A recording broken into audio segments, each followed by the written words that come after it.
ത്രിയേക ദൈവത്തിൻ്റെ അതിപരിശുദ്ധമായ നാമം വാഴ്ത്തപ്പെടുമാറാകട്ടെ. ഏവർക്കും ഹെർമിറ്റ്സ് ടോക്സിൻ്റെ 612 ഭാഗത്തിലേക്ക് സ്വാഗതം. ഇന്നത്തെ പ്രഭാത ചിന്തയ്ക്കായി തിരഞ്ഞെടുത്തിരിക്കുന്ന വേദഭാഗം യെഹെസ്കേൽ പ്രവചനം 17-ാം അധ്യായം 24-ാമത്തെ തിരുവചനമാണ്. യഹോവയായ ഞാൻ ഉയരമുള്ള വൃക്ഷത്തെ താഴ്ത്തി താണിരിക്കുന്ന വൃക്ഷത്തെ ഉയർത്തും.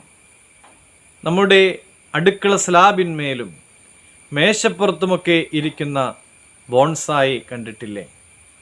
പ്രകൃതിയിൽ നാം കാണുന്ന വലിയ വൃക്ഷത്തിൻ്റെ ചെറിയ പതിപ്പായ മനോഹരമായ അലങ്കാര വൃക്ഷമാണ് ബോൺസായി. വലിയ ഈ വൃക്ഷവും ബോൺസായും തമ്മിൽ ജനിതക വ്യത്യാസം ഒന്നും തന്നെ ഇല്ല. ആഴം കുറഞ്ഞ ഒരു പാത്രവും പ്രൂണിങ്ങും വേരുമുറിക്കലുമൊക്കെ ഇതിൻ്റെ വളർച്ചയെ നിയന്ത്രിക്കുന്നു. അതുകൊണ്ട് തന്നെ ഇത് വളരെ ചെറുതായി എന്നും നിൽക്കുന്നു.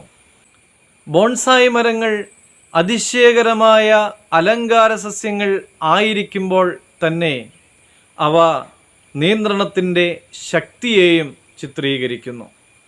സസ്യങ്ങൾ അവയുടെ പരിസ്ഥിതിയോട് പ്രതികരിക്കുന്നതിനാൽ ഇതിൻ്റെ വളർച്ചയെ നമുക്ക് നിയന്ത്രിക്കുവാനായിട്ട് സാധിക്കും എന്നത് ശരിയാണെങ്കിലും ആത്യന്തികമായി വളരുവാൻ അനുവദിക്കുന്നത് ദൈവമാണ്.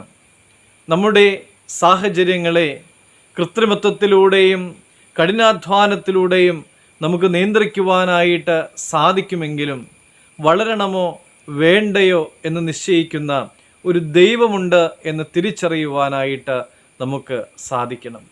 ദൈവത്തിൻ്റെ കർത്തൃത്വത്തെ അംഗീകരിച്ചുകൊണ്ട് നമ്മെ തന്നെ വിട്ടുകൊടുക്കുവാനായിട്ട് നമുക്ക് സാധിച്ചാൽ എന്തെന്നില്ലാത്തതായ സമാധാനവും സംതൃപ്തിയുമൊക്കെ അനുഭവിക്കുവാനായിട്ട് നമുക്ക് സാധിക്കും. അനുദിനം അഭിവൃദ്ധിയിലേക്ക് വളരുവാനും ദൈവം നമ്മെ സഹായിക്കും. അതിനുള്ള കൃപ തമ്പുരാൻ നമുക്ക് നൽകട്ടെ എന്ന് പ്രാർത്ഥിക്കുന്നു. ദൈവം അനുഗ്രഹിക്കട്ടെ.